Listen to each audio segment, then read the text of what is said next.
Hello, it's me again. How's it going?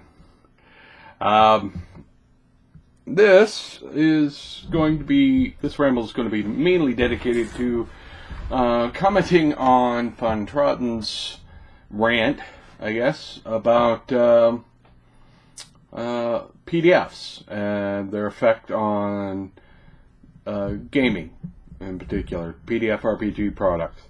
And he brought up a lot of excellent points. I agree with many of them.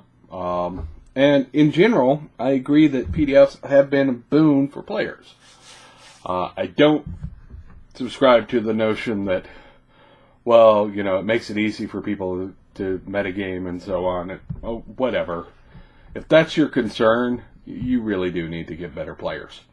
They could just as easily buy the same book and do it. If they're that kind of person, they're going to. It happens. But the thing that I think wasn't addressed in FawnTrodden's particular rant, and it went for a good ways into that rant, actually, and he covered a lot of good points. One point that I don't think he really actually did talk about is the effect of the PDF market on the player appreciation for the cost and the overall cost of books in the market and how it affects how we think about these things. Now, there was a brouhaha, let's say, back in almost a decade ago now.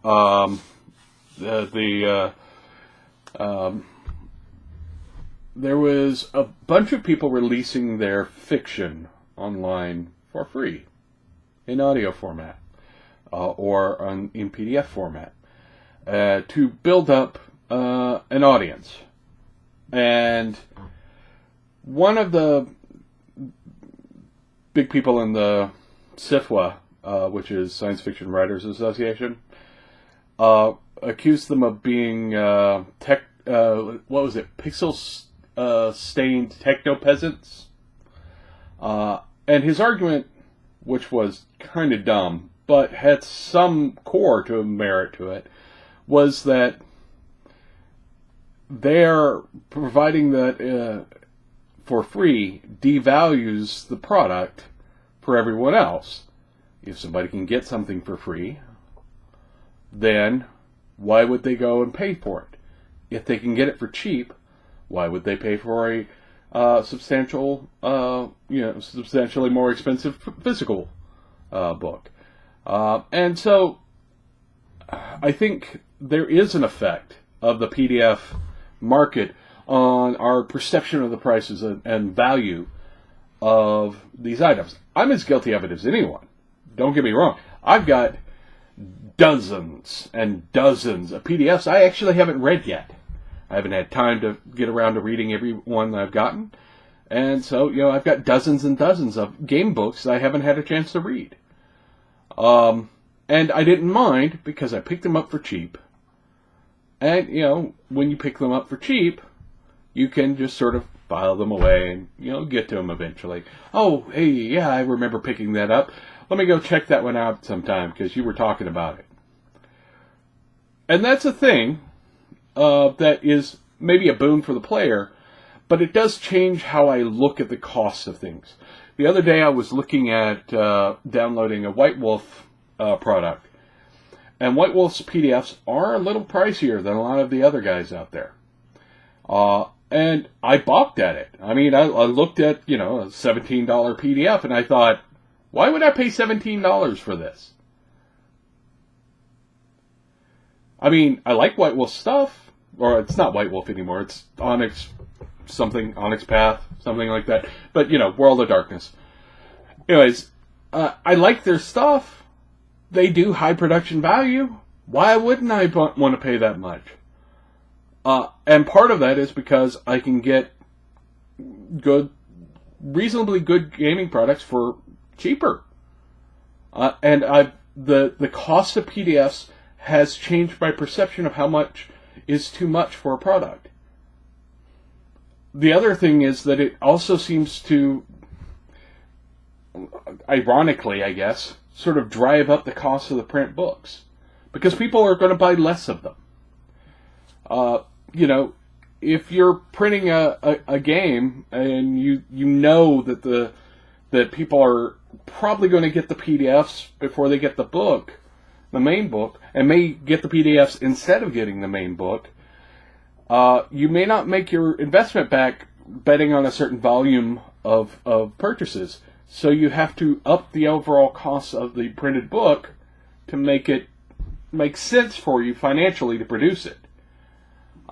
This is why I think this is why a lot of the Kickstarter game books are, you get to much higher tiers before you get a print book. And I think that is rather telling.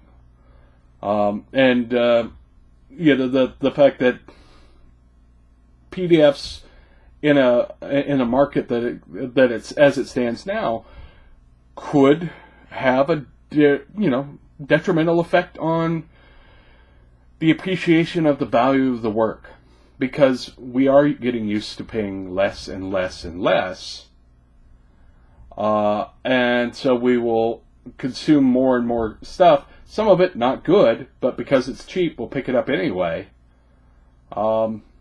Sometimes it's worth taking the time to pay for something and have it, be expensive enough to, be worth the time of the guy producing it. It's one thing to complain about the poor quality PDFs, and I complain about them too. There are plenty of them out there. But, when the people who can produce quality stuff can't sell it at the prices that it requires for them to make it quality stuff, that's a problem. That said, I'm still firmly in the PDFs are generally a good thing in the market. Having a cheap point of entry for games is a good idea. So I'm not saying that there shouldn't be these things. What I'm saying is not every effect is going to be positive, and it's not necessarily like the metagaming aspects that you have to worry about, or the piracy aspects that you have to worry about. It may just be that the pricing model is actually affecting the quality of the books we're getting. I like to get a print book from time to time, and if I have to pay $60 for a print book from a publisher, but pay $20 for their PDF, I'm going to look at the PDF a lot more likely. And the publishers are beginning to realize that. It does affect things beyond just the ease of access. Or rather, the ease of access and the inexpensive nature does affect the price models, and we haven't really seen how that's going to shake out. Yeah, that was just my thoughts on it. You may think I'm crazy. I am certainly not publishing anything myself right now, so somebody with a little more publishing experience wants to correct me on this, I will bow to their greater wisdom. But it was just something that occurred to me when I was watching that particular rant. Anyways, I'll include a link into FawnTrodden's original rant, and you guys should go check it out. He does make some excellent points about the overall positive effect of RPG PDFs for the players and the games in general. Anyway, thanks for watching. Subscribe, like, share with all the people, and I'll talk to you later.